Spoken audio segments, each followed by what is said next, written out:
नहीं माँ, ये मेरा पिताजी नहीं है, ये चोर है, डाकू है, गुनहगार है, हत्यारा है, ये मेरा पिताजी नहीं है। नहीं बेटा, यही तुम्हारे पिताजी हैं। अगर यदि तुम अपने पिता को चोर, डाकू, लुटेरा कहा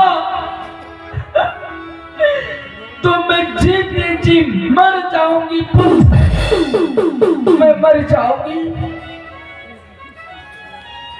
ये चोर, डाकू, लुटेरा नहीं है, बल्कि तुम्हारे पिताजी हैं। जाओ, इनके हृदय से लग जाओ, एक बार इसे प्रणाम करो पुत्र। ठीक है माँ, प्रणाम पिताश्री।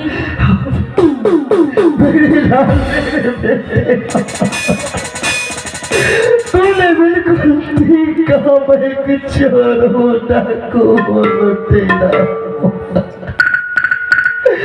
मैं तेरा